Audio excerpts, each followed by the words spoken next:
I'm Christopher Johnson. I'm a linguist and a writer, currently also a content taxonomist. My colleagues call me the librarian. And I also am kind of opinionated on LinkedIn sometimes about generative AI and other topics.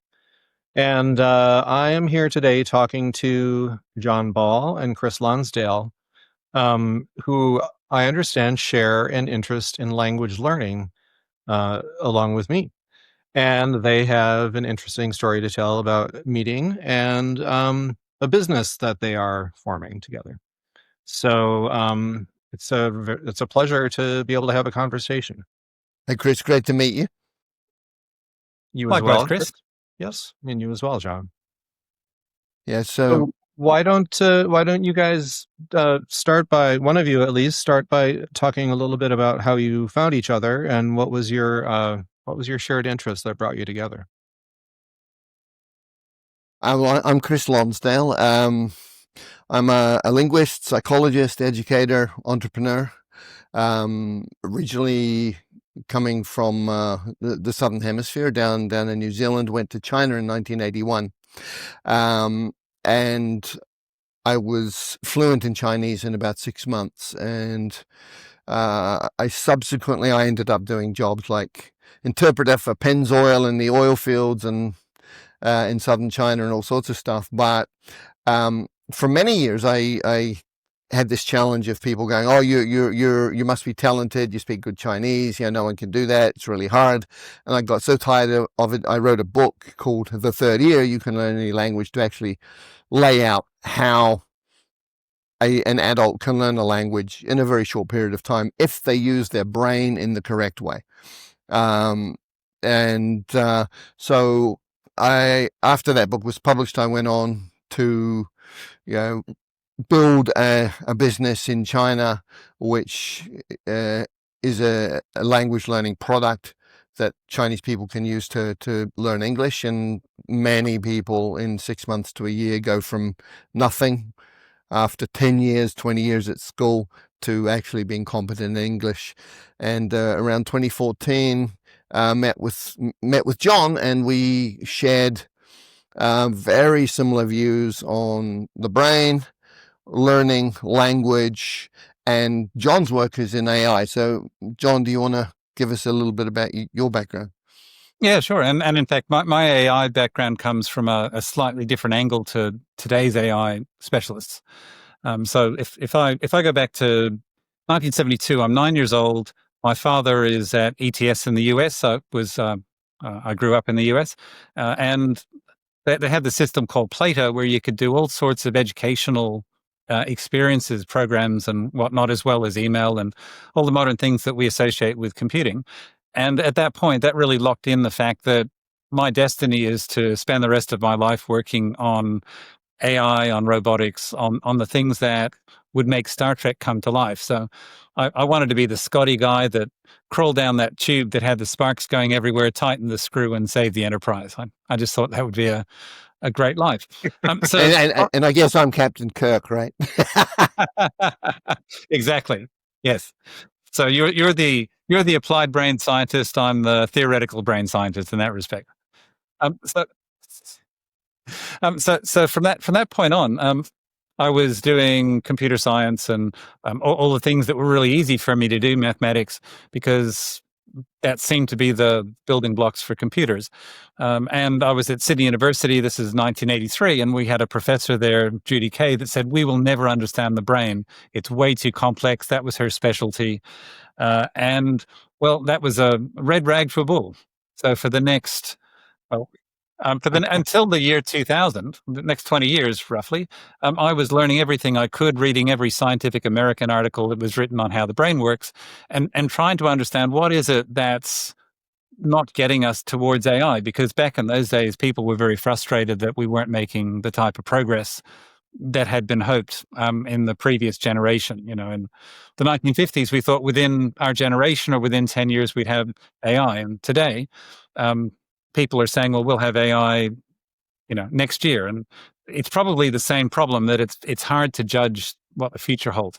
But anyway, in 2000, I did a radio program in Australia, and I said, we've solved everything. The way the brain works is with pattern matching. It's hierarchical, bidirectional, and it's not computational the way a computer is. And remarkably, I thought that was the end of it. Now we can move on to more interesting things like how we build robots to emulate that. But I found that people didn't follow it. And one of my consultants in those days, the late Marvin Minsky from MIT, set up the AI lab. He told me that the secret to success in AI wasn't just coming up with a good idea, because there's lots of good ideas, but it's actually building a demonstration that your idea works, because lots of things might work in theory but not in practice, because there's just too many hurdles to cross in order to make it into a program. So from the early 2000s, and when I met Chris, I was working on how I could take all of my knowledge from those, whatever it is, 30-something years at that point, and write the program for it. And I implemented all the things I'd been taught, and almost everything I'd been taught was not working. For example, parts of speech is the syntactic model that came out in the 50s. Everybody knows that we have to use syntax in order to understand language, and I found that doesn't work. So once you add that, you create an unsolvable combinatorial explosion, and we don't progress. Anyway, to finish my quick intro, so nowadays we've now got a whole pile of examples that work across 8 different languages, from recognizing meaning to being able to converse with that meaning without ever referring to the language that was used itself, and a funny concept called goal-directed conversation, where a machine can keep prompting us for the types of things we need to provide in order to achieve some sort of goal. And just the thing that makes all that come together, because Chris, as a linguist, you'll appreciate this. There was a crazy concept that started in UC Berkeley by Robert Van Bellen. And his model is now called role and reference grammar. There's people across all the world's languages that have expertise in it. And it's just such a different concept to the one that's still taught in most of our educational institutions. But it's the secret to language-based AI, because it talks about the 3 building blocks of language being the words and phrases on the syntactic side, the semantic representation in terms of its meaning, and then how all of that's resolved in context. So I probably don't need to talk for the rest of this, because Go on, Chris. Go. How did the two of you meet? You said this was back around 2000? We met in 2013. Oh. Yeah, so I did a TEDx talk, how to learn any language in 6 months, which is like 36 plus million views at this point. It's been in the top 10 TEDx videos for 12 years. And John and his partner Beth reached out to me for a conversation. And what was fascinating was that the work that John was doing, the way he was looking at language, and how it works and how the brain works with language, and putting that into machines, is 100% mapping across to the work that I do. John was just talking about, parts of speech and sort of academic research into linguistics, and how that sort of really took the whole computational linguistics industry off track, in a wrong direction. It's not just the machine learning and linguistics that's a problem. It actually gets into schools and the educational system. So in many places around the world, China, Japan, places like this are really classic examples.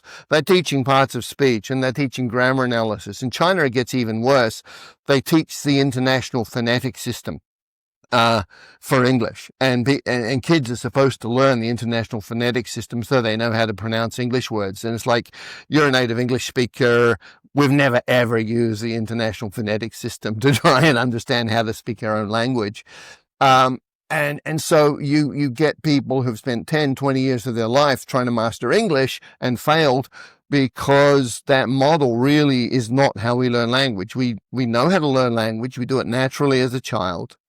And the trick is to actually just create an environment and materials that map what a child does when it's learning its mother tongue. And as an adult, you can learn as quickly or even faster than a child with a new language. And so in the details of that, John and I are in complete agreement of how that process works. So we decided to come together to build his work into the language learning, but together also build out the AI for language, so it gets into robotics and chatbots and everything else as we move forward. So I want to hear a little bit more about what is it that distinguishes the approach that you two share from the more traditional way of doing NLP, with symbolic representations of syntactic categories and so forth. How is it better, or how is it different? So from my perspective, I see Chris as a applied brain scientist because when I look at the course, it does these crazy things, like it gets the students to just listen to somebody speaking in the target language, and so they're just listening to this sound, and they're not intended to be working out what the words mean or what they're mapping, what the meaning is, or any of that. And the early parts of the course is just experiencing the language. Now, from my theoretical brain model, what that would be doing is you've got these inputs in your ear that are then projecting onto the auditory cortex, which is on the temporal lobe. And what does our brain do? What does the cortex do, at least? It's taking the inputs that it receives and it's finding patterns in it. So while you're doing this, it's effectively a meaningless task. You're just listening to sound. Your auditory cortex is picking up how the sounds of that language work with the intonations and the phonetics that are going into it. And so that's an early part of the course. And so once you can start to pick up what the sounds are in the language, it's not too big a change to go from the auditory cortex to your Broca's region that generates speech. So by then saying some of the sounds that you've been hearing, again, you may not understand what any of it means, you're starting to get a different part of your brain involved. And guess what? That has to learn the patterns required to generate the words in that language, the words and phrases in that language. So by getting that loop in, it sort of steps away from the traditional, here's a word, I'll write it on the board.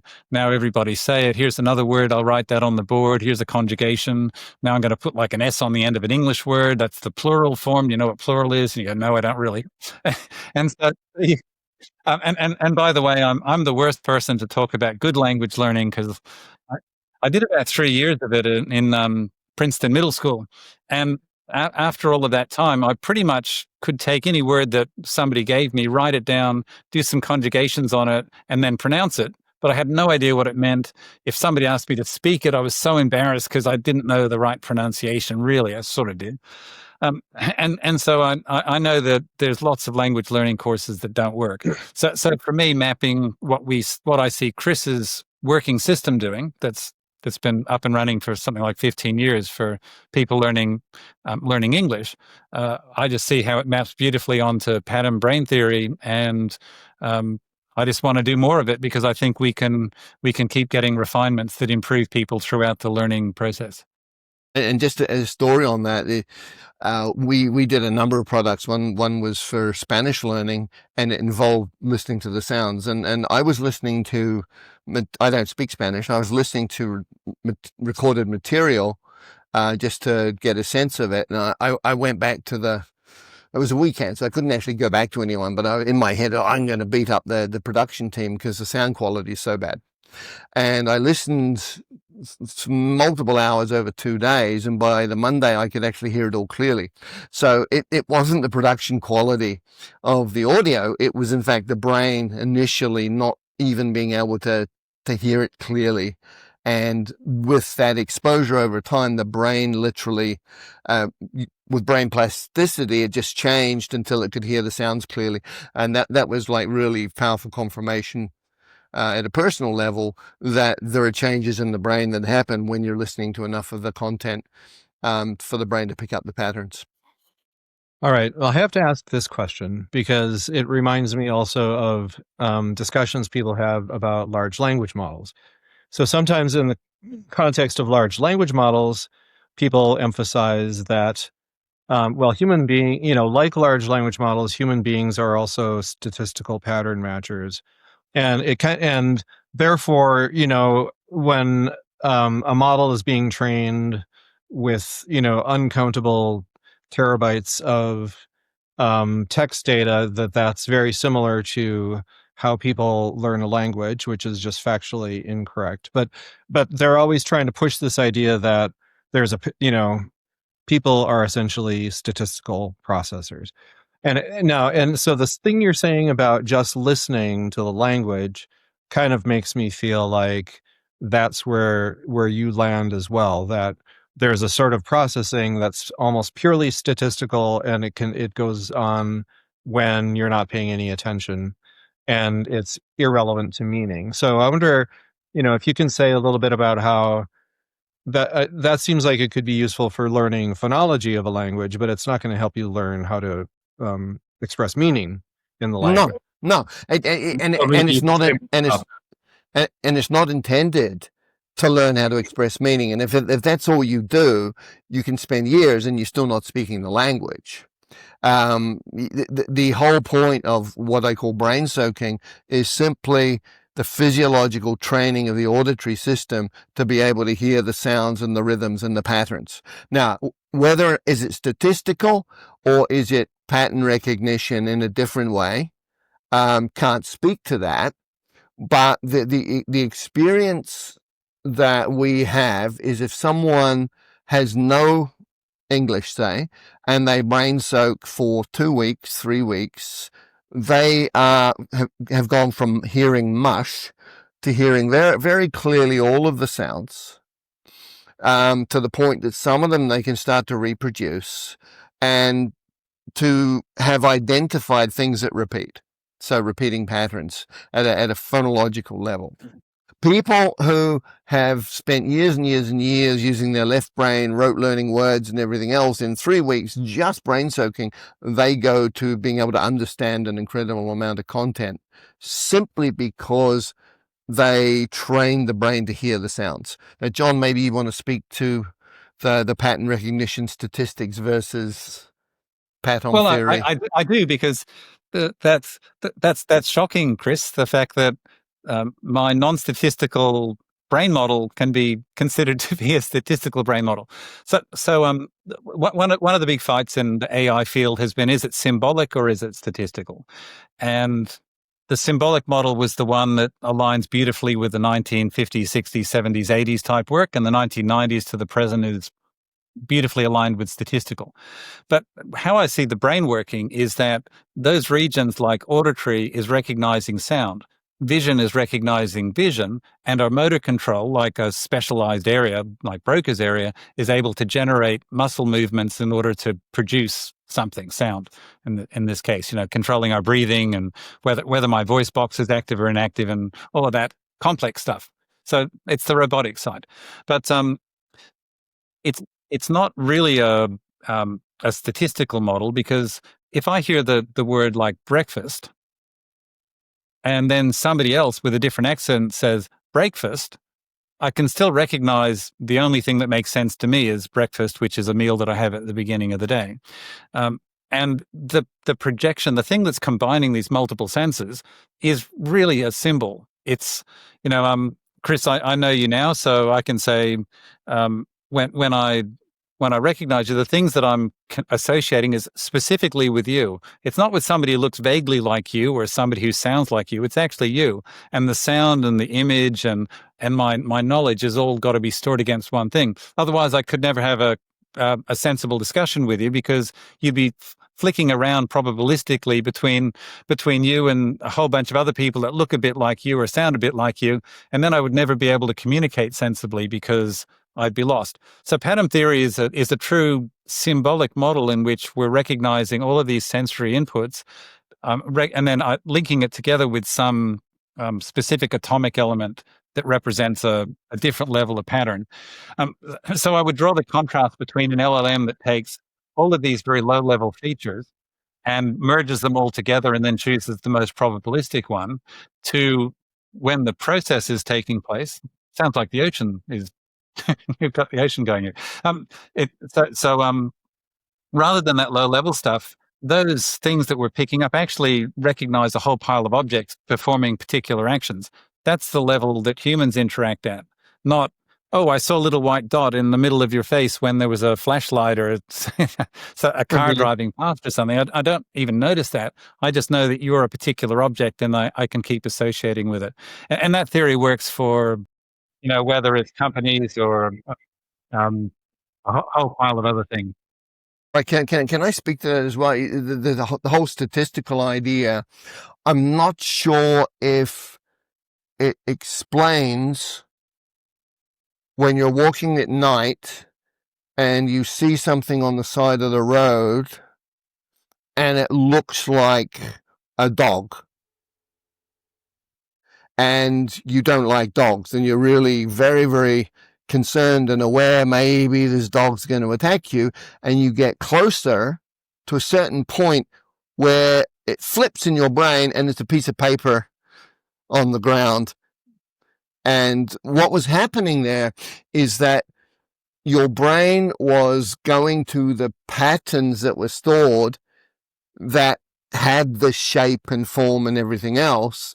But as you got closer and there was more detail, the brain realized, no, it's not that. It's something else. And that's how humor works. Humor is often two parallel stories, and you get right down to the end of the story, and the punchline is where you backfill to the other story. And that's almost binary. It's not statistical, because statistical you're going to have probabilities, 80%, 90%. Now this is it's 100% one way, and then all of a sudden it's 100% the other way. And that's why, Chris, I like working with you, because it's exactly the same paradigm I'm always following, which is, you know how I said you've got these multisensory elements that all come together to recognize an object? Well, one of the other things that our brain gets is we see objects and then we see them move through space, and they change shape and color and everything.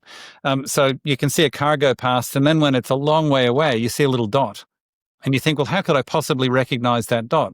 And the answer is because you've already recognized it. It was the same. It was a car back here. And as it moves through time and space, your visual system has got access to that movement.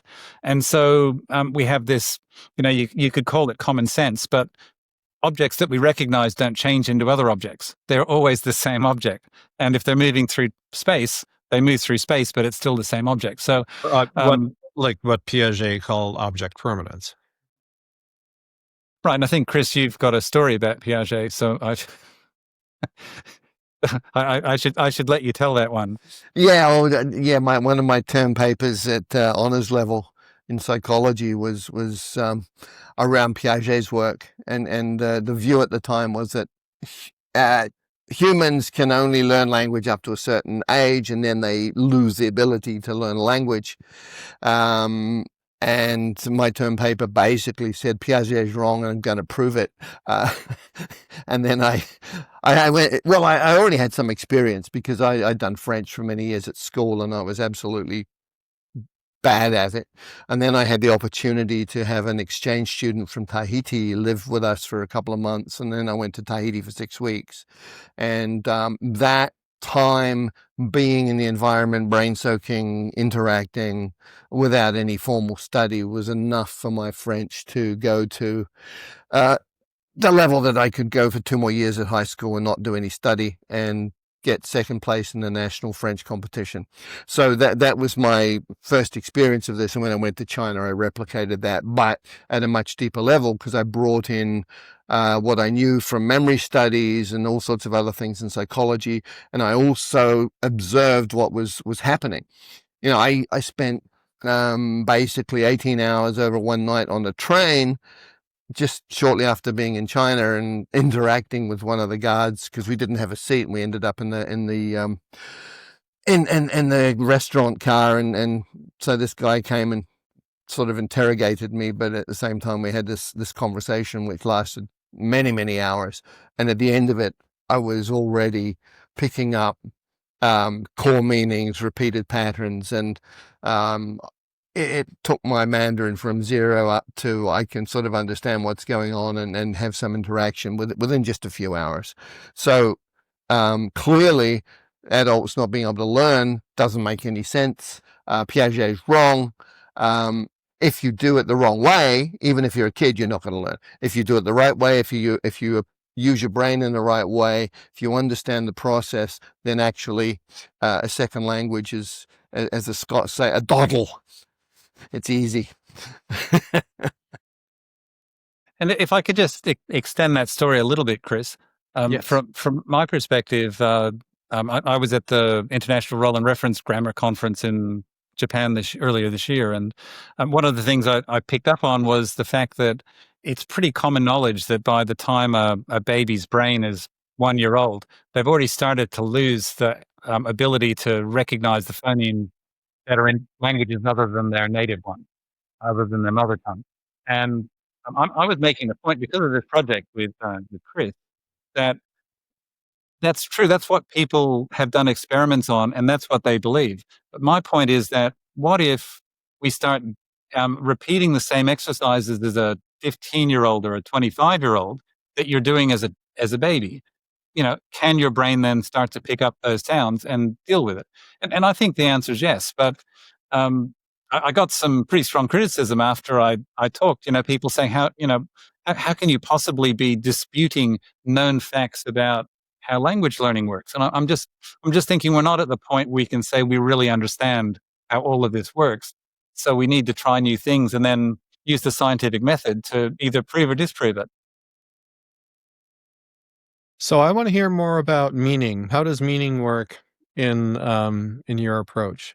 You talked a little bit about mapping different sensory modalities, but what's it all about? Why do people use language? Yeah. Well, I'll just jump into role and reference grammar at that point because I'd been studying for like 30 years. I've got a master's in cognitive science from the University of New South Wales, the first one ever offered there. And I thought I pretty much knew everything that I needed to know. But the problem was that a lot of the things that I'd learned didn't actually turn out to be true.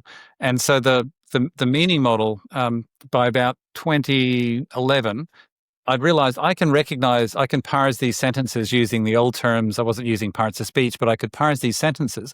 And then I realized I don't know how language works. I don't know what the meaning of this is. So if I'm happy to see you, what does that even mean? Like, is it an infinitive phrase connected to attributive attribute? Yeah. What's going on here?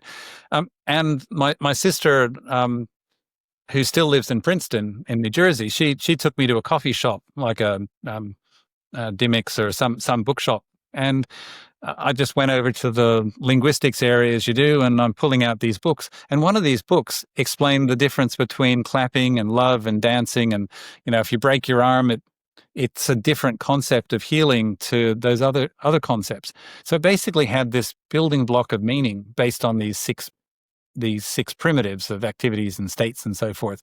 And if you know whether something's an activity or a state, you can then determine whether it's valid in the rest of the sentence. So all of a sudden, the language, if you have meaning access and you know how to deal with those elements, you can start to decompose. Well, you can start to exclude things that can't make any sense. Like, I'm tall quickly. Well, that's not a good English sentence because tall is a state and quickly is a change in whatever. So you can coerce the language into all sorts of things. But building, you could say I got tall quickly. Right. But right, because you put it exactly. Right, and get then becomes the main predicate, so it changes the sentence. And the remarkable thing about language and meaning is that we're exquisitely precise with it. If something doesn't work, we can put in an extra word. It completely changes the meaning so that it's exactly what we intended to say. So the meaning concept from role and reference grammar is quite mature.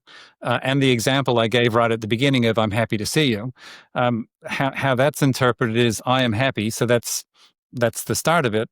And then "I see you" is carried across into the second part. It's called a juncture. And by then continuing the sentence by carrying forward arguments or other pieces of the sentence that came earlier, you can then make sense of the whole thing. And ROG is, as a concept, it was built not on English, but on the world's diverse languages. So in Papua New Guinea languages, in Tagalog, in Lakota, the American Sioux Indian tribe from Dances with Wolves. All of those languages have this same mapping system that seems to work as very good explanations for all of them, which is why there's professors in those different languages that specialize in ROG. Now, I don't know if I've answered the question about meaning, though, but that was sort of the start using the ROG concept. Let me come in on that, because for humans, what is meaning? I would argue that meaning is the internal representations of our reality. And what do I mean by internal representations? It's the neurological patterns that we have internally that reflect what's happening outside. So, a cup, if I say cup, you know what I mean. And you will have images in your mind of cups. And then you will move from a cup to a mug in English, which Chinese doesn't have. But there's a difference in shape, weight, and there's sort of a border probably, and everyone will have a slightly different border in their mind between cup and mug. All right. Run, walk, all of these things we experience as multisensory patterns that relate to our reality. And words are simply auditory and subsequently text labels for those chunks. So, I am walking fast. We have a feeling about what fast is. We have images in mind about what fast looks like. Walking, we have a feeling. We've seen people walking. We hear footsteps. So we have these concepts that have sensory elements to it, and they've multiple senses. And that's what meaning is to humans. And this is why part of my learning system trains people to directly connect the sounds they're hearing to the internal representations, to not go via their mother tongue to understand the meaning. So you would see a picture of a door and you would hear in Chinese say, "man," and you would see a picture of someone walking and you would hear in Chinese, "zhou." Okay. And you would hear, you would see a picture of someone standing up and you would hear in Chinese, "zhan qi lai." Okay. And then you might get, "zhan qi lai, zhou dao men qian." And you've already got those various components and you start connecting those sounds to those components, and therefore you get meaning. And to, in English, we have 12 different time tenses. Am going, will go, went, was going. Those can all be perceived using the kinesthetics of your body and space. Okay. So I was going to school is something behind you that has a period of time. I was at school is again behind you, but it's a point in space-time. So we literally, we hear these words, but actually in our minds, we are using space-time coordinates to understand what those time tenses mean. Does that make sense? Yeah, I mean, it sounds like you definitely embrace what I would characterize as an embodied view of cognition.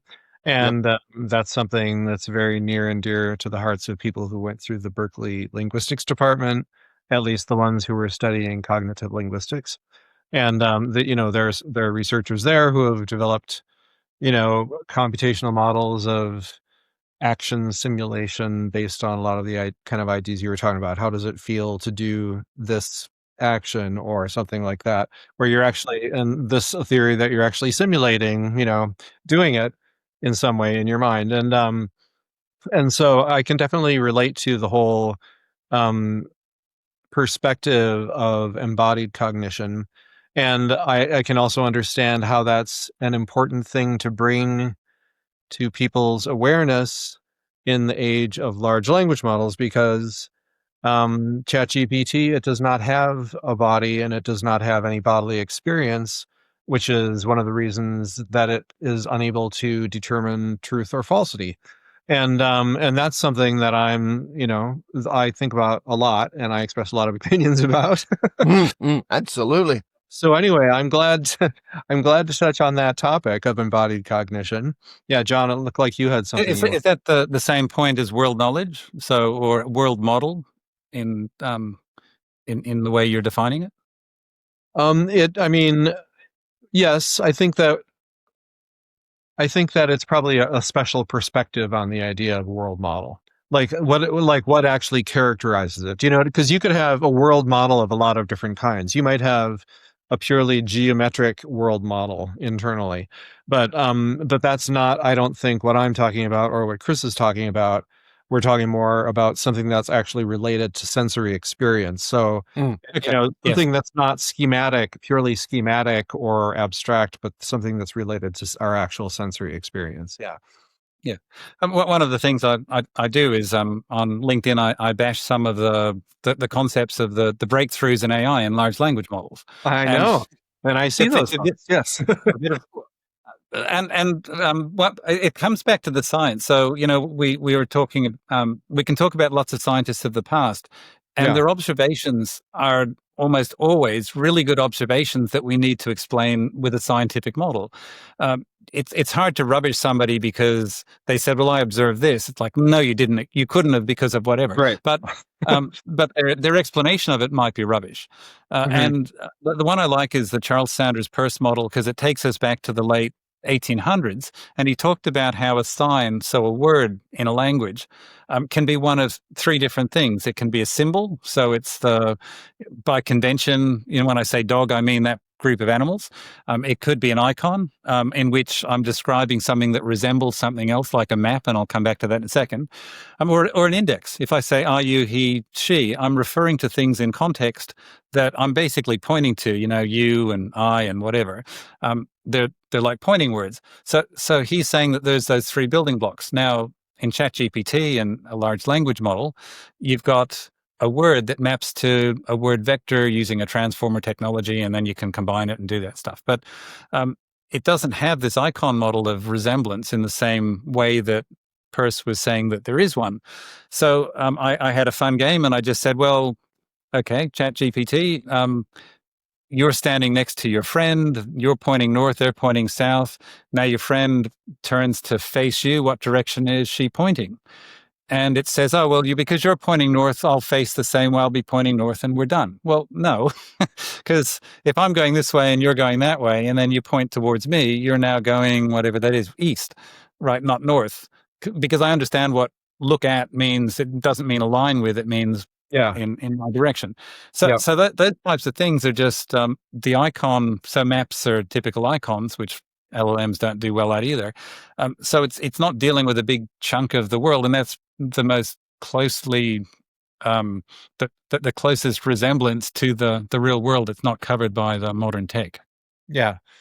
I'm a big fan of Peircean semiotics myself, and I would just add the little nuance that Peirce liked to talk about how not just that, or not this so much this idea that some symbols are icons, some are indices, and some are symbols, but that those are different modes of signifying, basically, because you have things that combine the different modes of signifying, such as a photograph is an index and it's also an icon, and so so there's just that a little there are lots of layers of subtlety in Peirce's work for sure.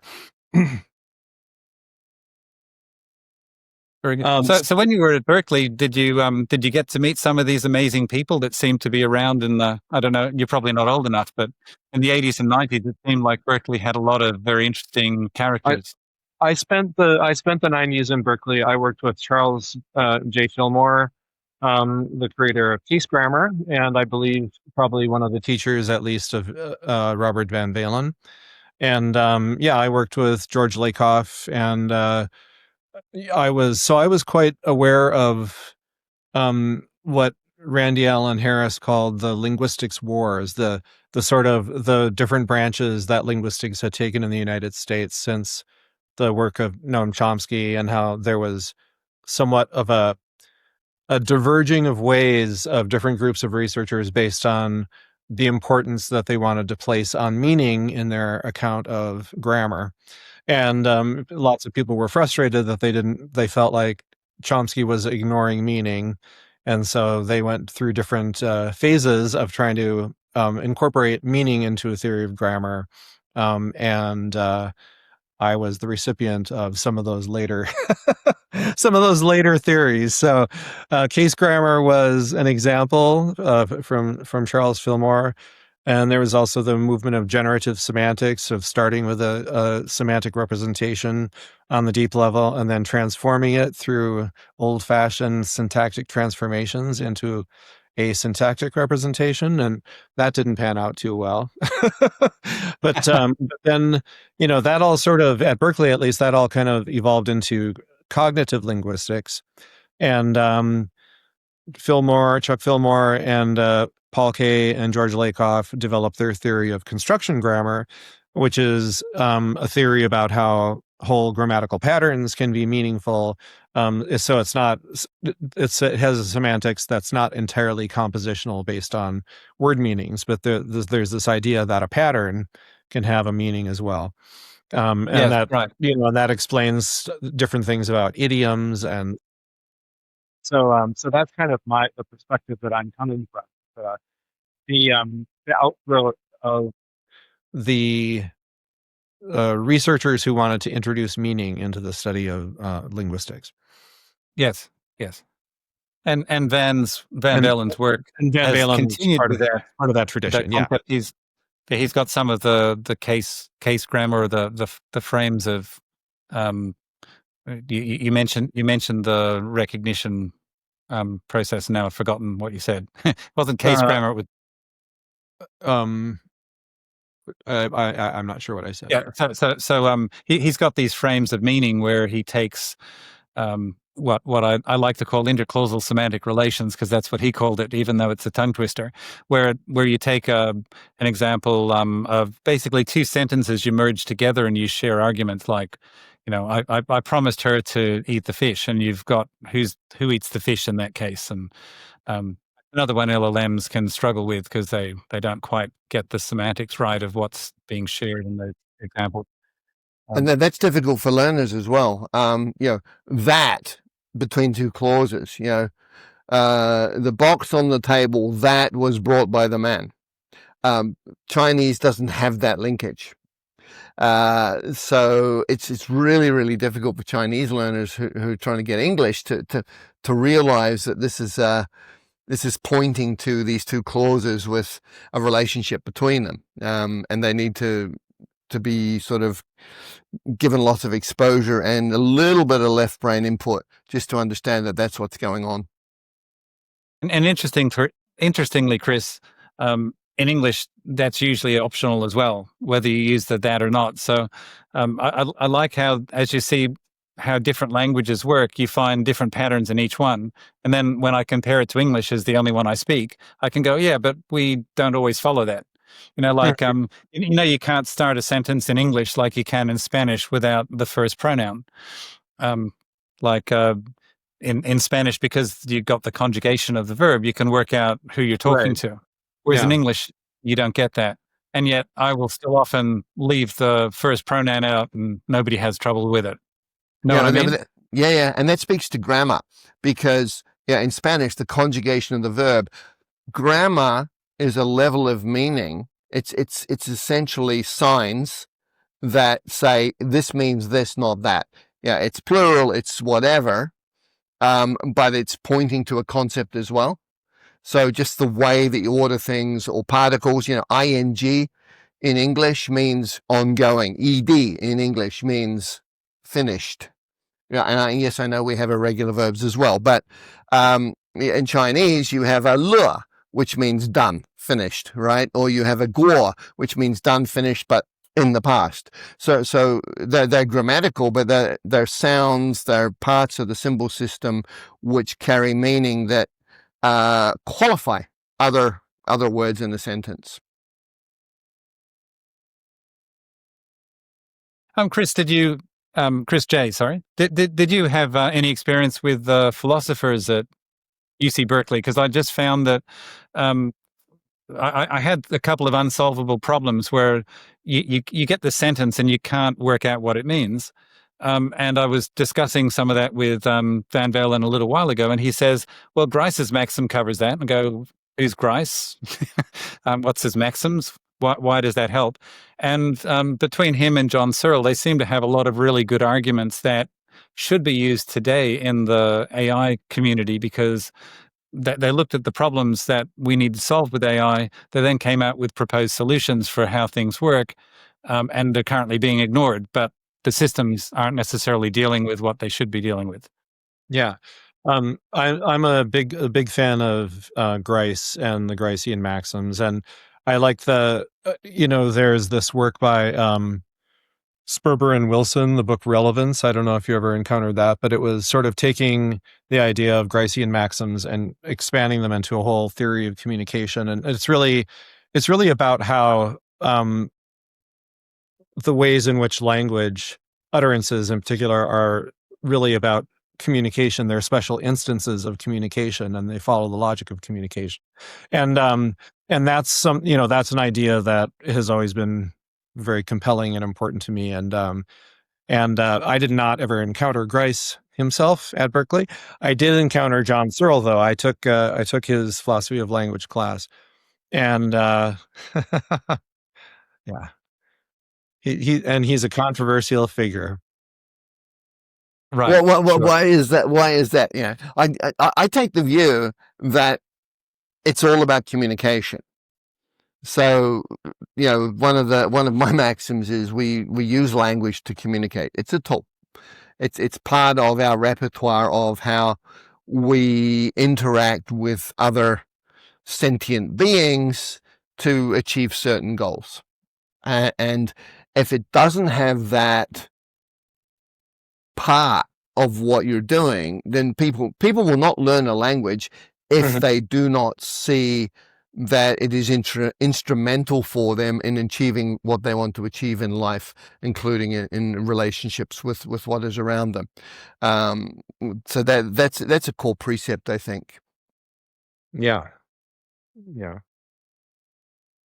Cool. Chris, I was going to ask if there were any other, while we're all together here, if there's any other LLM issues that you'd be fighting about in LinkedIn that are worth discussing to the audience, because it just seems like there's lots of things that come up, and we have this polarity in the media at the moment where there's this prediction that within 12 months there'll be these amazing robots and chatbots that can do everything, and therefore we're all going to be fired, and we'll just sit around while robots wait on us. And then there's another model that says that doesn't work yet, and probably won't in the next 12 months, maybe not in the next 10, 20 years. And what we need to do is start focusing on fixing those problems. I would argue fixing it with the scientific method rather than with a lot of hope and money to achieve the right goals. Well, I have been a vocal critic. Message without notice. I have been a vocal critic of generative AI and large language models in particular on LinkedIn. And I have described them as crypto plagiarism machines. I have objected to the uncontrolled and unprincipled use of intellectual property of all kinds to train the models. So I've objected very strongly to that for the reasons that we've already touched on a little bit, because a large language model does not have human experience. It does not interpret things. So I think there's a whole corrupted discourse we have comparing large language models to humans, which is very damaging and it's very untrue. One part of that discourse is large language models learn just like people do. So it's just like, and when did you read your last trillion books? It's just, yeah, exactly. If you read 1 trillion books, and that's not just about large language models. It's about all the foundation models, so the image models. It's just like somebody going to art school and being influenced by other artists. And it's like, no, it's not. It's really not the same thing at all. It's a completely different thing. It's an industrial process, and it's a racket.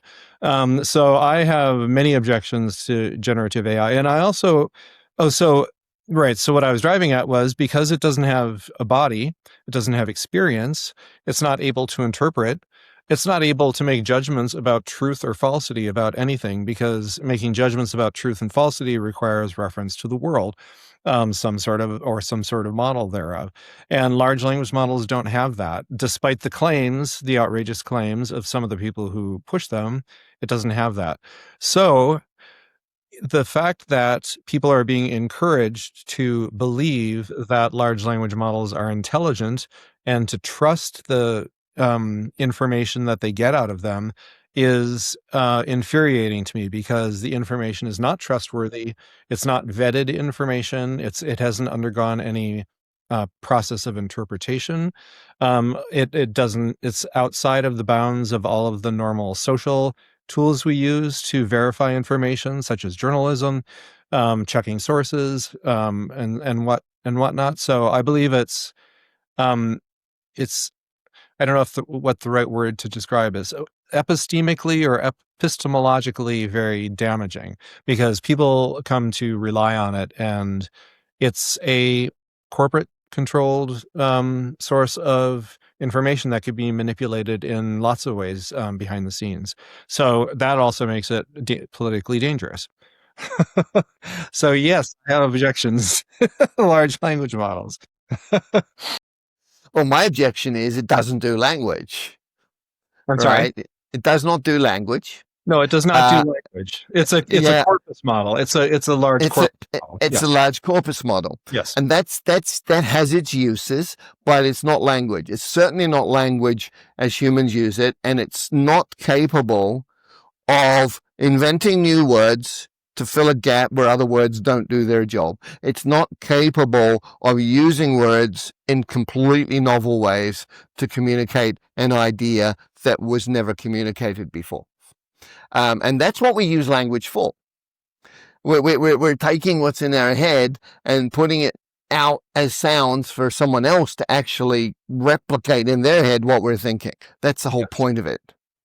That's the whole point of it. And it doesn't do that. You cannot tell a large language model to draw me a picture of a table with a box on the table, an apple on the table beside the box, 2 bananas in the box, and oranges on the chair beside the box. It cannot do that. And after it does it, if you then say, oh, can you remove one of the bananas? Now you've got a different problem, that it didn't understand that either, or how it related to the first request. And it's kind of an infuriating system. But the goal of using language for language correctly for language learning, and then taking the model that you build, it can interact with learners correctly in the target language. That the benefit to society is we can start using language to then control our devices. So whereas we've got large language models that are designed to produce text, and it's statistical text based on the prompt, etc. It's not designed to work out what was meant and then do something like, you say to your bank, I'd like to transfer $10,000 to my savings account. It'll come up with something illogical. And then, you get the answer back, oh, I've just transferred to your ex-wife's account $10,000. Is there anything else I can help you with? It's like, no, that's not what I want. For those who have X5. And so the technology is different, but if we could communicate with language, I think it's the fastest way of making a request with communications that exists. And language isn't the best way of communicating back. So the next generation of devices we're going to see that improve society is we've got devices showing us things that we need to see, like, you're in seat 2B on an airplane. Well, where's that? Is it next to the lavatory, or is it on the wing? So you want to see those things, but you want to just have other things described that are different types of situations, and sometimes language is just the right way to interact quickly. Exactly. So what we're doing, we're building. We're taking what I built in China, which is called Kung Fu English, and we're now extending it, embedding John's AI so that the AI is learning the language as the learner is learning the language, and it's interacting around goal-directed conversation. So we can. One of the biggest problems with a lot of learners is that they need to practice, but they are so damaged psychologically from punishment during school because they could never get it right that they don't even want to talk to a human. We have coaches and they are trained very well to get past that, but it's quite an expensive process.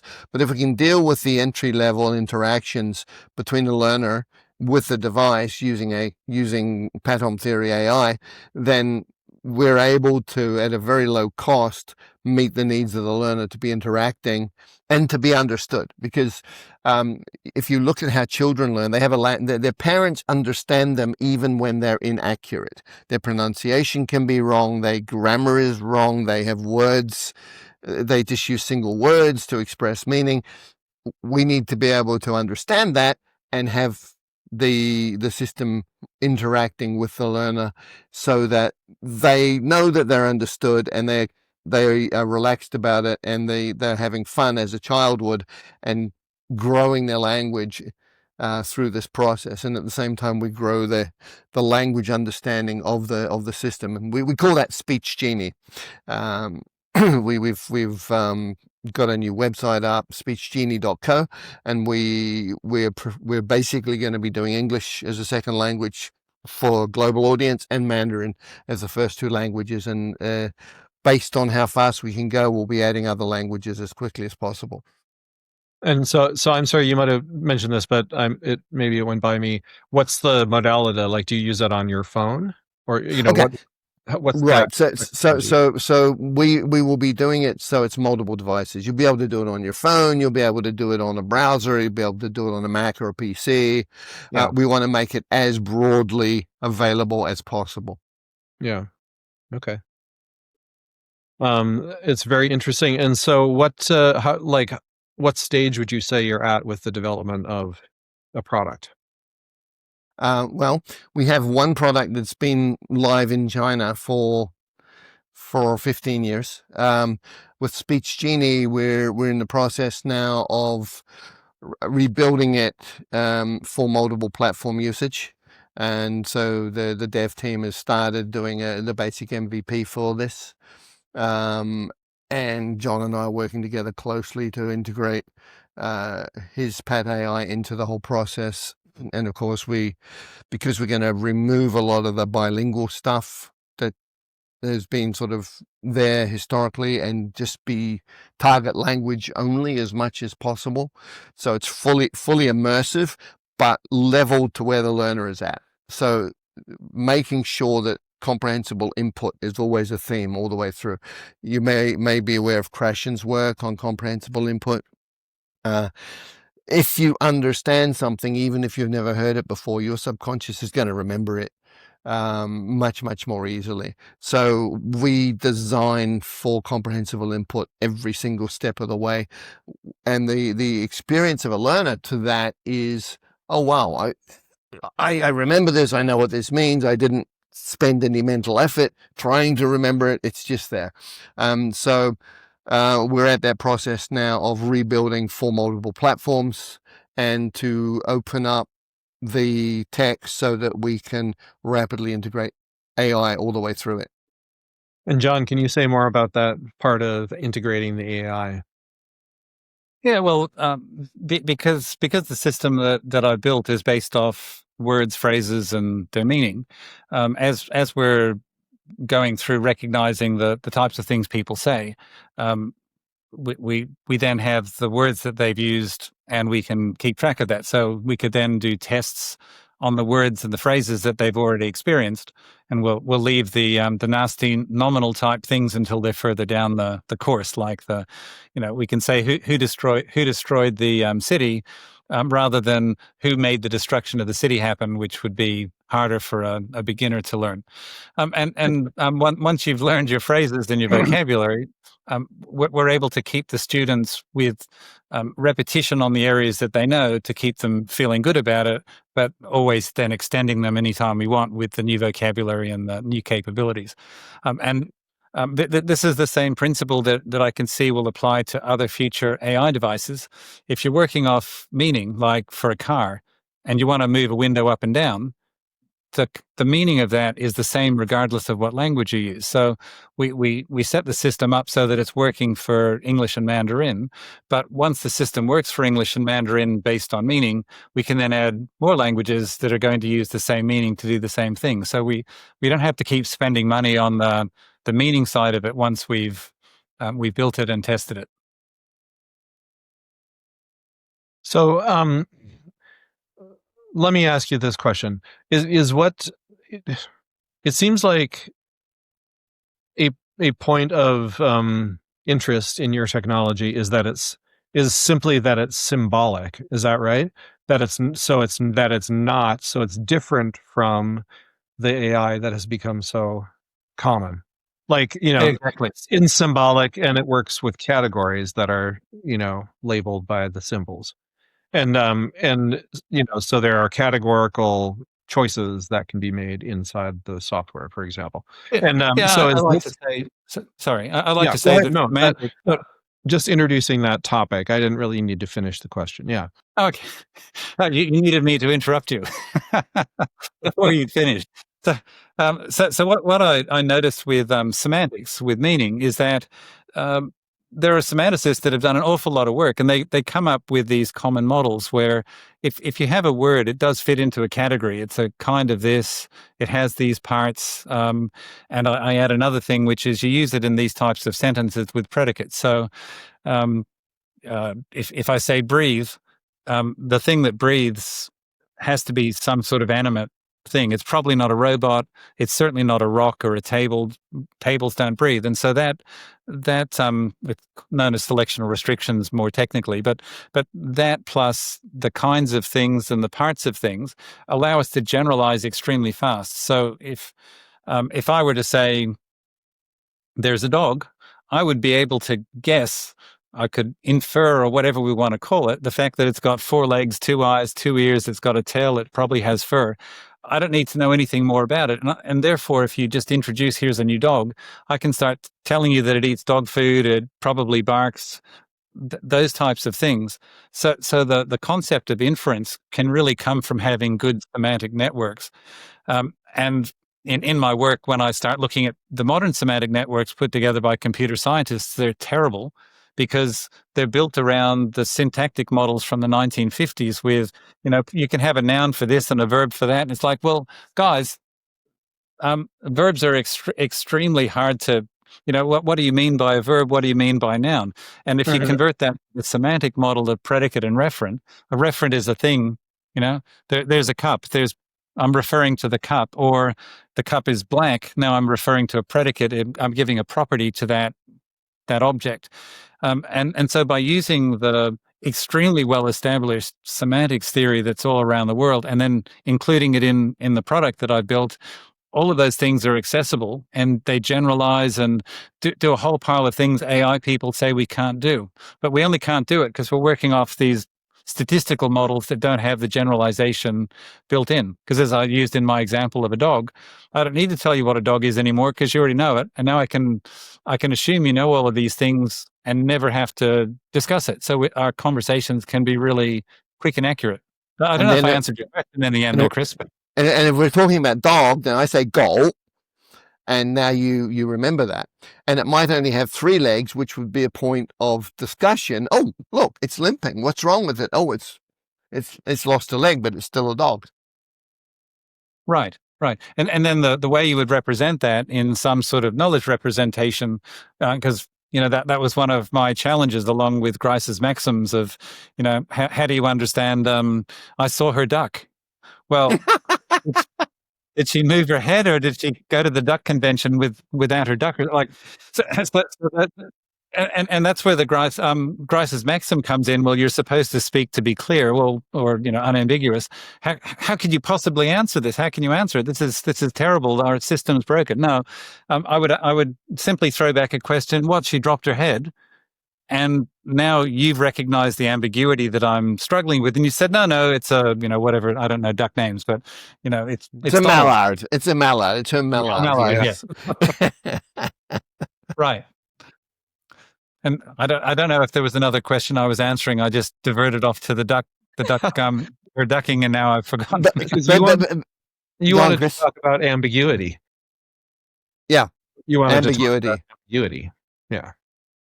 Right. And Yeah. ambiguity is extremely well resolved with clarifying questions. And so once you realize that we're here to communicate and we say things that are ambiguous accidentally, you ask a clarifying question, and usually with a yes or no, you've got the correct answer, and you move on with complete certainty over what you've just heard. And by doing that, you can now store it, and now you've got an accurate knowledge repository of that particular event that will last as long as our brain holds together. Well, if we get into the embodied language idea, there are people who you may or may not know that speak in that they do a brain dump of what's in their head, and they leave out critical detail. So if you take the surface level of what they've said, you have no idea what they're talking about, and you literally have to start questioning them. Is it duck down? Is it is it a bird? What is it? And you literally need to unpack. They may have put a sentence out on WeChat or something, or WhatsApp, of 5 or 7 words, and you actually need to ask clarifying questions, and you end up with a paragraph. Right, and then you understand actually what they meant, what they intend, what they're going to do, and when it will be done by. But their sort of very short form communication leaves out so much information. You look at it, you have no idea of what they're actually trying to communicate, and that actually happens a lot. The more I do this sort of work, the more I find that people communicate very unclearly with massive deletions in detail. And the only way to understand what they really mean is to ask those clarifying questions. And language is built for that. That's true.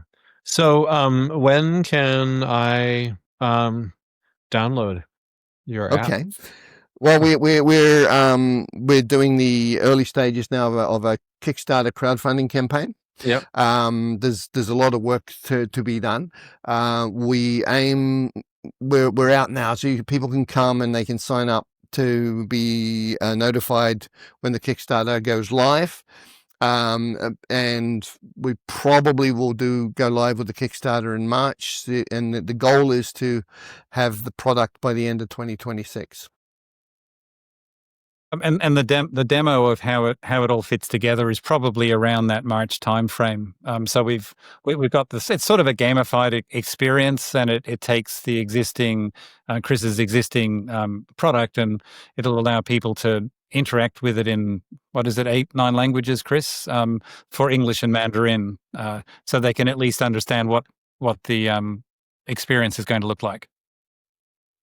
All right. So I have this is just I don't know, maybe it's a crazy question, but if I have the app on my phone, how much contextual awareness is a part of the AI model that I'm using when I'm learning a language? Like, are you going to use any aspects of cell phone technology to create contextual awareness of surroundings, physical surroundings, No, physical no. location, or No. We so for one of our learning modules, which we call language to body, it's simple line drawings and audio, and the task is, you hear a phrase like, take a photo of the boy walking across the crocodiles in the pond, and you will get 8 tiles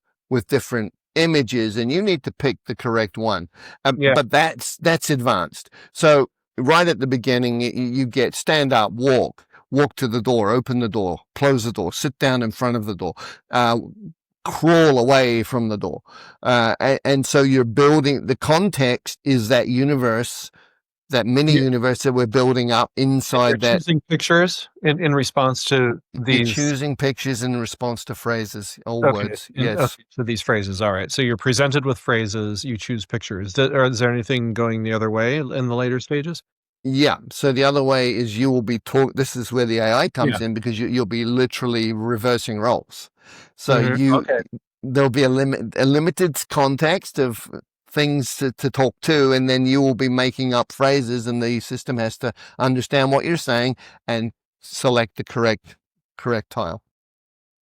So the person would say the boy walked to the door in the new language, and then the machine will choose from those 8 tiles the correct one and validate whether it's right or not. Yeah, it's like Tetris, right? It's like the building blocks are really simple, but you get more and more complexity as you go. And this covers, what we have now already in market. There's 3,300 phrases covering over 1,000 of the high frequency words in English, and that gets you up to about 85% already, just with that. And we will be extending that as we build Speech Genie. So actually, that was the large. Oh, sorry, Chris. Did you? Yeah, and just for Chris's benefit, the reason we went with line drawings is you need to remove extraneous detail. Mm-hmm. As a language learner, if someone says something and you have a color photograph, you have no idea what they're talking about. You don't know what to focus on. Yeah. You don't know what to focus on. So you literally have to remove all the extraneous detail. What you're hearing 100% is mapped by the visual. Then it becomes easy. Go ahead, John. You were. I don't know what I was going to say. It was really important at the time, but go ahead, Chris. Another way of saying that is the representations are sort of schematic. Like, Yes. people talk about mental representations as having this property of being schematic in the sense that not all the details are filled in all the time. Like, you have to have some sort of, you were talking about representations of activities and states. So those are sort of schematic categories. Like, we don't know exactly what the shape of an activity is. It has sort of temporal shape or aspectual shape. Exactly. You know what I mean? So it's a matter of the representations being somewhat schematic. Exactly. Very, very much so. Very much so. And at a certain point, you can become less schematic, Mm-hmm. but because you've already got the schematic as a core, then the learner can deal with that. Yeah. Right. And So if you go on. Well, I was just going to say, and that's connected to the idea of symbols labeling categories, that Yes. categories need to sometimes be characterized by schematic representations, to Yes.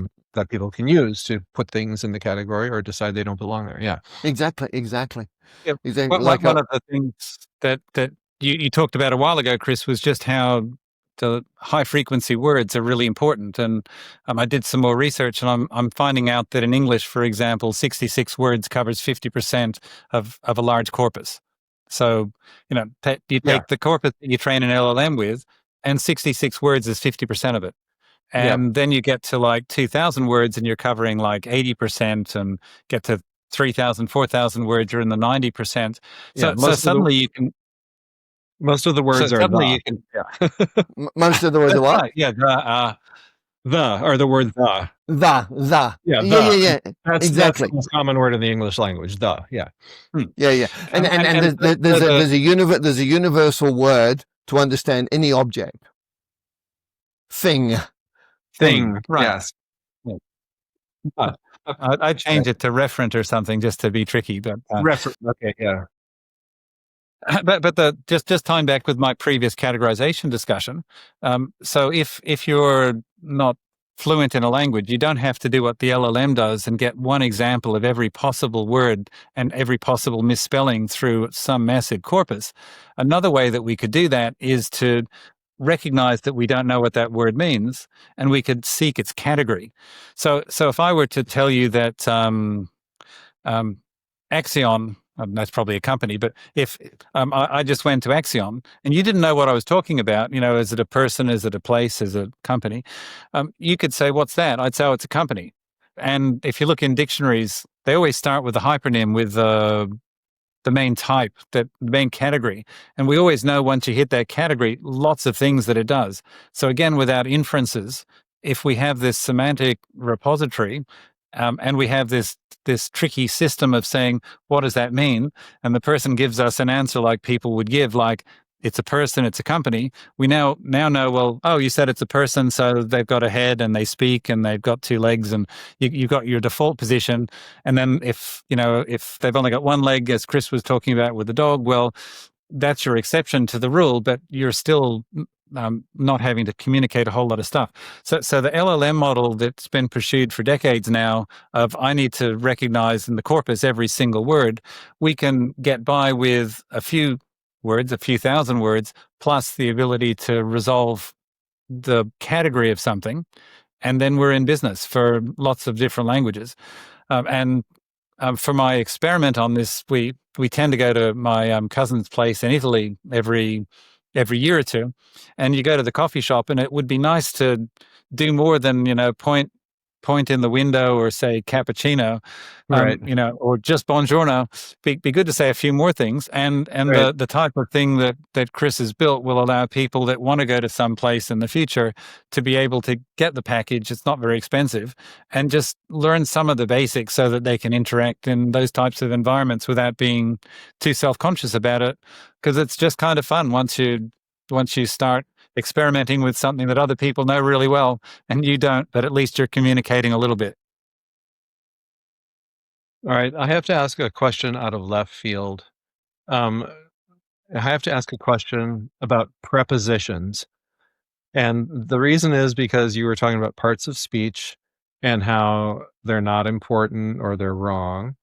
And it, it makes somebody a bit of an old school linguist like myself feel a little defensive. It makes me feel a little bit like I've been listening to a musical artist who is consisting of your compatriots, Chris, a group called the Beths. Are you familiar with the Beths? No, I'm not familiar with the Okay, Beth. so So there is a wonderful indie pop band from New Zealand called the Beths, and run by a songwriter called Elizabeth Stokes. And her album that I have been listening to is called Expert in a Dying Field. And I really relate to that because I feel as an old school linguist like I'm an expert in a dying field. But I wanted to say prepositions.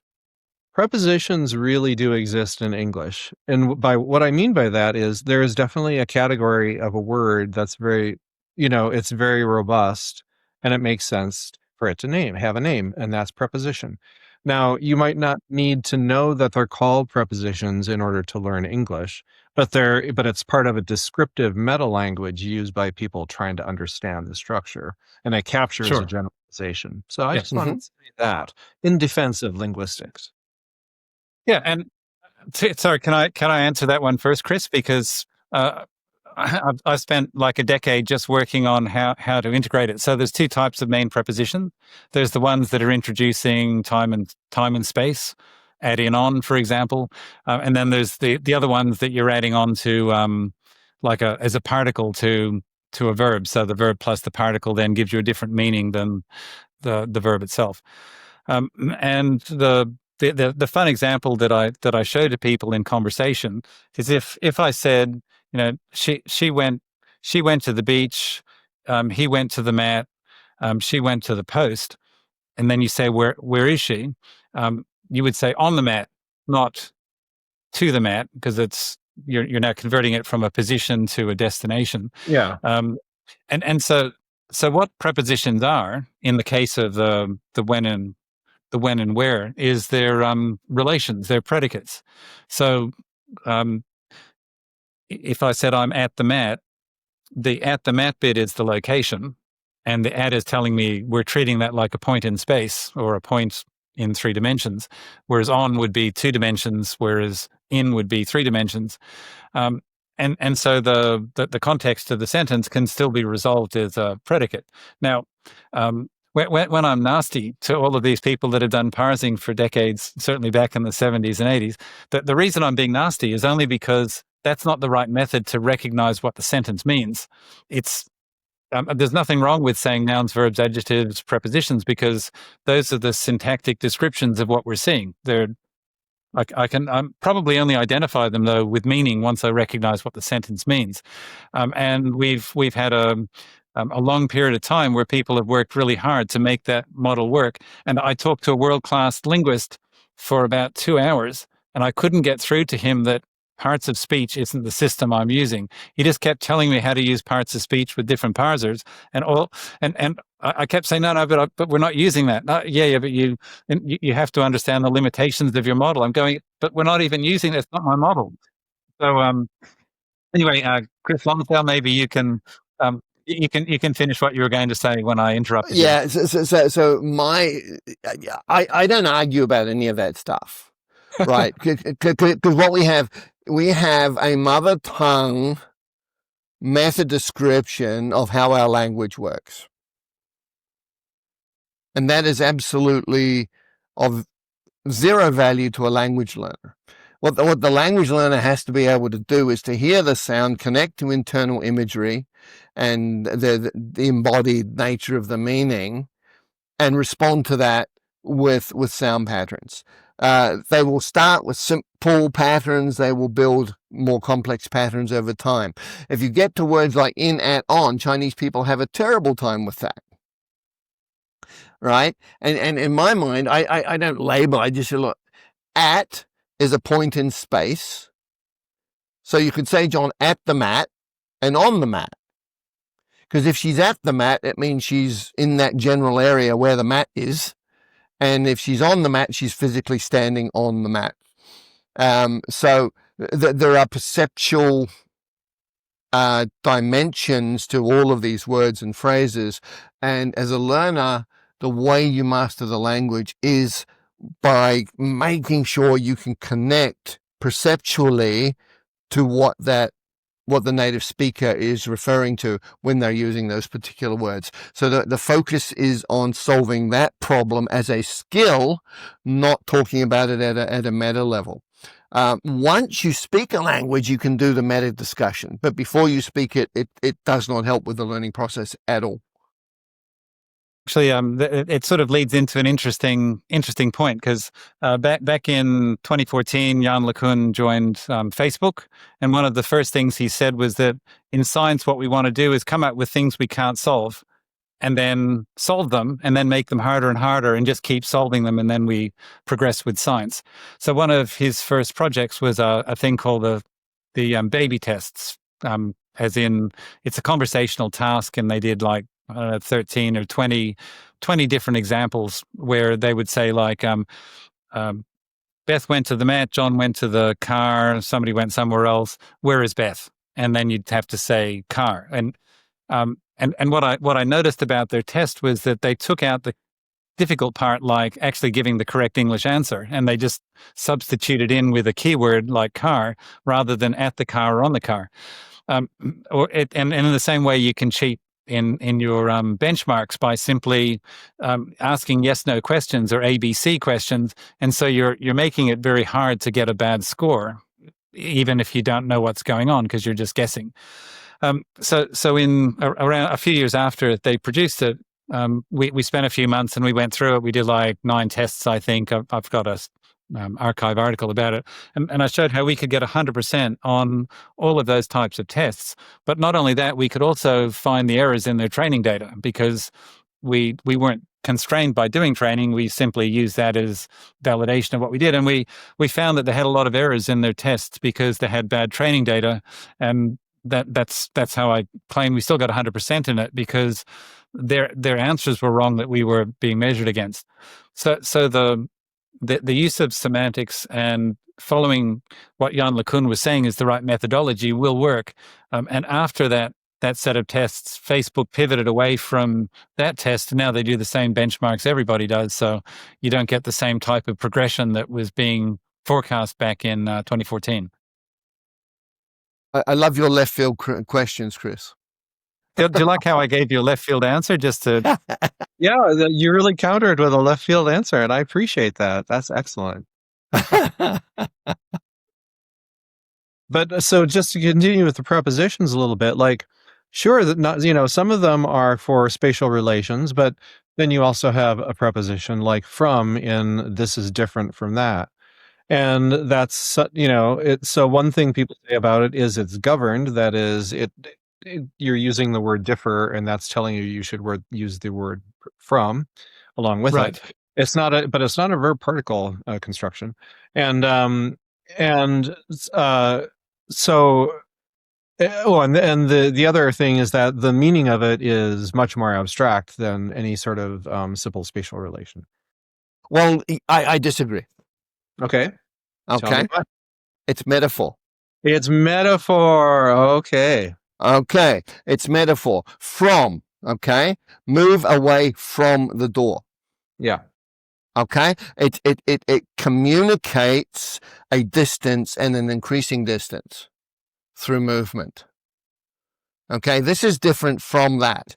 That suggests they are separated by some space. Okay. So it's taken what we use in the physical and taken it up to an abstract level. Yeah. Right. And It was a trick question. I knew you were going to say it was metaphor, and I wanted you to say metaphor. That's why I asked. I would. yeah, I worked with metaphor, George but- Lakoff, who wrote the book Metaphors We Live By, and I have thought a lot about metaphors. yeah, and what I did an educational series on language for Tencent that was a bestseller in China, a video series, and one of my one of my lessons was if you try and understand business language without understanding metaphor, you're going to fail. If you try to use grammar to understand it, you're going to fail. Yeah. Keep me posted. Ballpark figure. Right? Now, I mean, everything. If you read anything in the media about anything, they're using metaphors that will almost always link back to physical phenomena.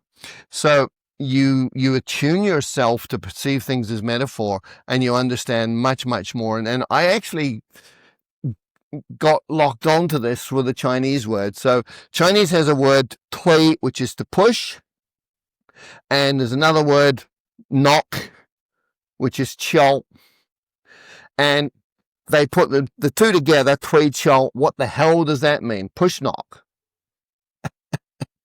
Right? And so it comes from a story of a man very late at night going to his master's house, wanting to talk to his master. He's outside the door. It's midnight. It's dark. He's trying to work out, should he just push the door open and go inside, or should he knock? All right. And it carries this essence of, what am I going to do? It's this uncertainty about choice of action.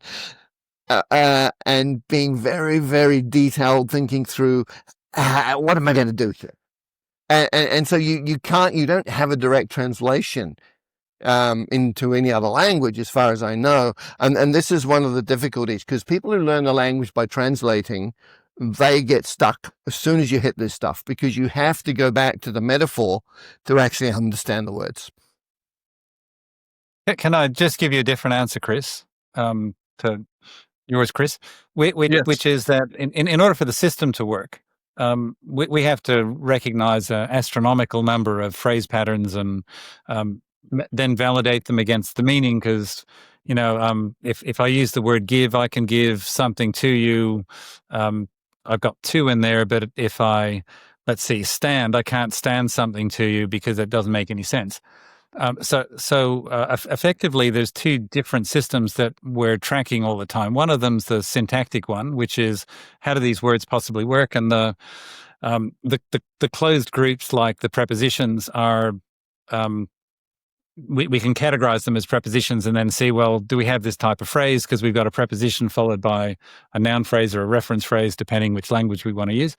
And then we can say, well, does this have a meaning? Yes. Does it now combine with the rest of the sentence? Yes or no? And so we can start to build up complexity. Now, in the case of something like, what was the example you just gave? Different to that, or different from that? Different from. So, I mean, and that might be different versions of English. So that was an American biased example.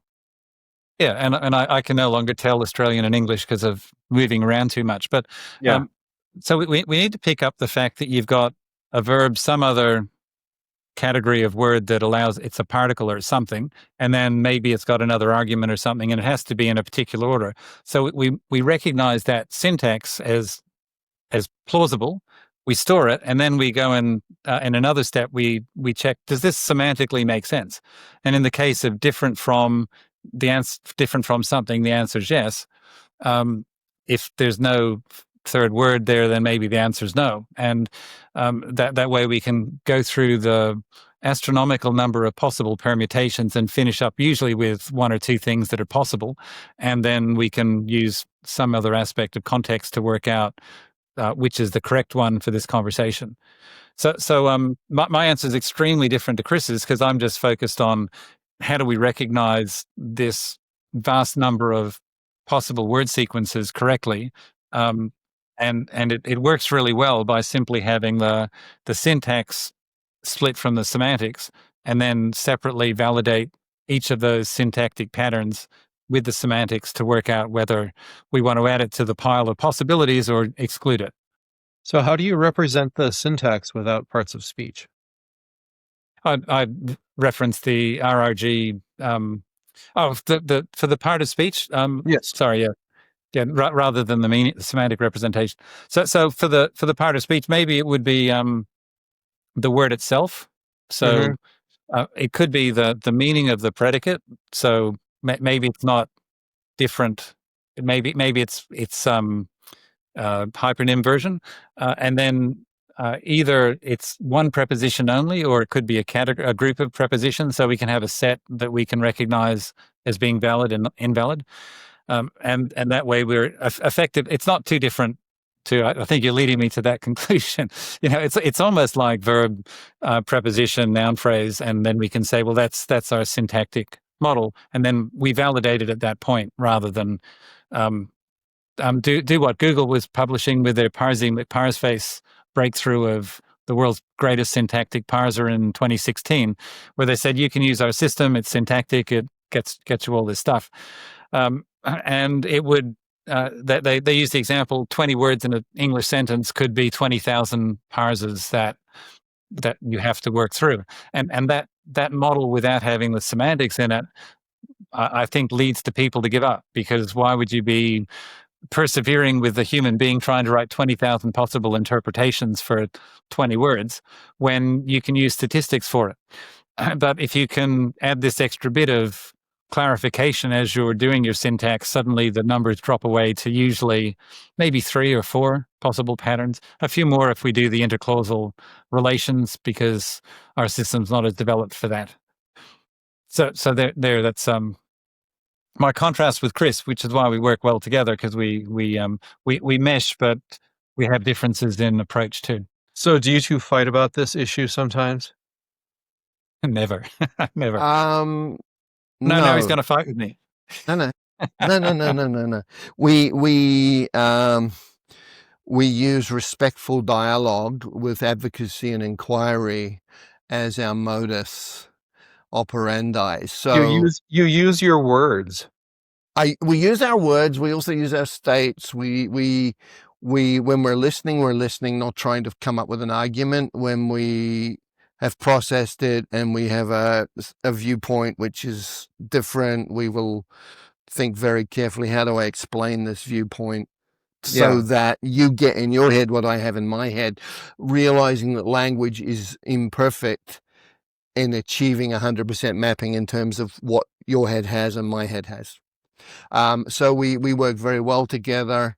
I think we've come at this problem from different angles, and we never cease to be amazed at the overlap in terms of the conclusions, which sort of strengthens our confidence that we're actually on the right track for everything we're doing.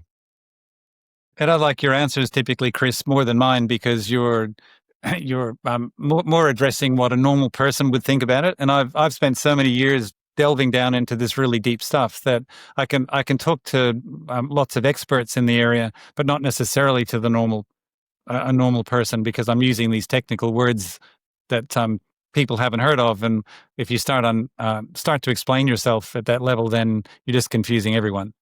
Well, this is why I came out with the word brain soaking, right? It's like, Right. It's very vivid and descriptive. Yeah.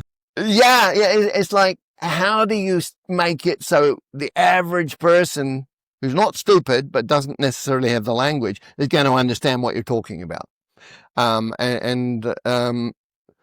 I've always, well, for 30 years, I've focused on how do you communicate to be understood.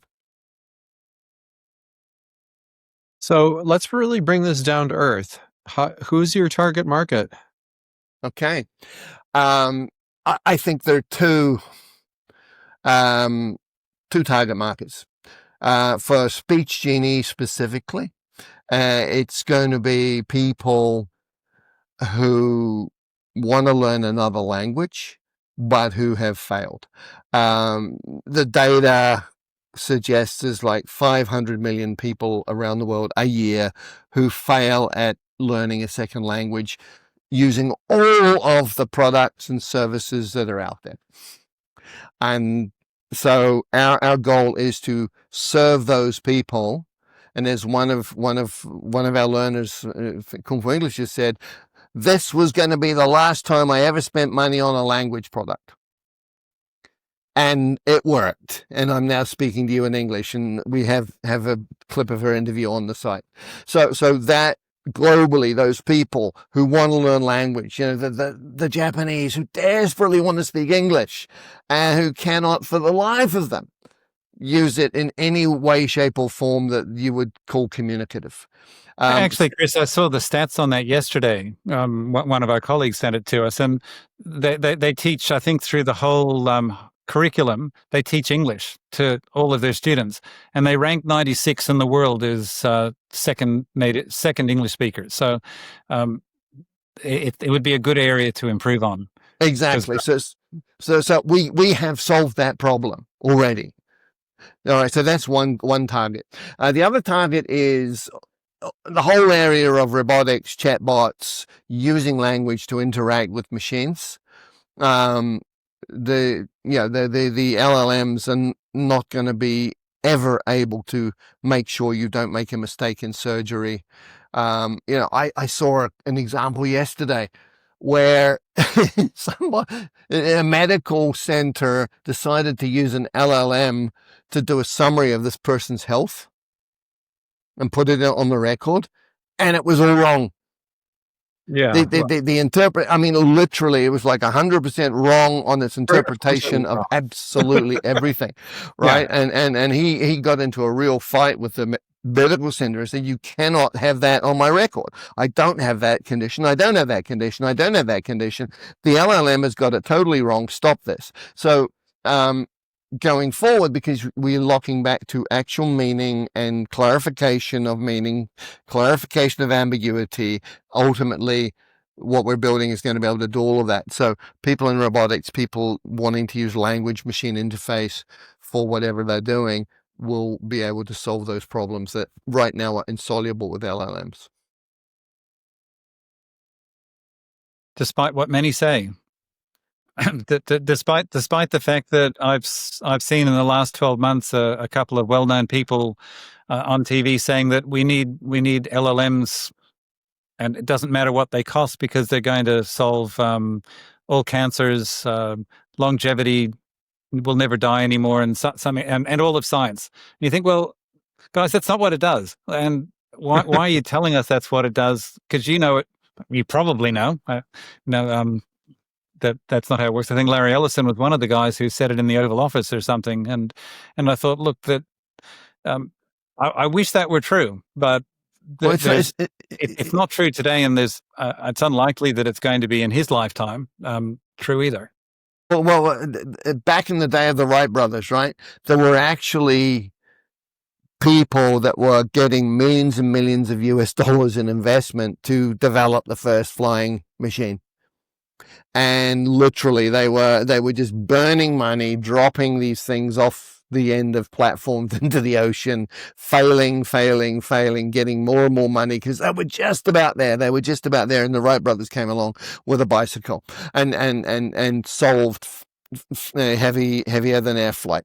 Okay, so it's almost like, as they say, history doesn't repeat, but it always rhymes. So you had this hysteria, around these guys are going to do it, and we give them all millions and they'll do it. No, it's not about the money. It's never about the money. It's always about going back to basics, opening yourself up to understanding what's really going on, and then being true to that in order to solve the problem. I think Elon Musk recently said that people didn't have to worry about saving money because soon there would be universal prosperity because of all the lots of AI. Yeah, well, I mean, I think Elon's worked his whole life in order to make enough money to give it to everyone else. Exactly. If he wants to make good on his words, that's what he could do, but he's not going to do that. Well, I would never make any claims about the future, but it's a good bet. Awesome. All right. Well, thanks. I've really enjoyed talking with you guys. Is there anything else that you would like to say before we wind it up? Well, I'd just say if you're a non-English speaker and you want to get English, come in, support the Speech Genie project so we can get something to you as fast as possible. If you want to learn a second language immediately, then we'll have Mandarin. Then go to speechgenie.co and find out more. Other languages, come support us, because the faster we get this up and running, the faster these other languages will come through. And this is also building the foundations for real linguistic AI that is going to make LLMs look like what they are, which is a very narrow technology that solves some problems very well, but doesn't really do language. How about you, John? And I'll just, I can then finish on what Chris just said. I agree with what he said. I think that's what we're aiming to do. And from my perspective, next March, I should have at least gotten through this demo phase where there'll be things for people to look at. So I'll be promoting that on LinkedIn and other places around that time. All right. Well, it's really been interesting and a pleasure to talk to you, John and Chris, both.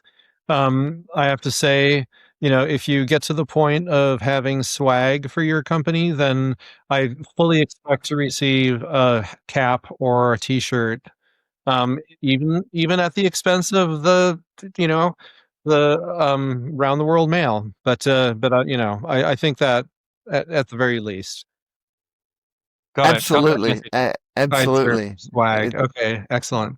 All right, it was great to talk to you guys. Thank you. It was great talking to you.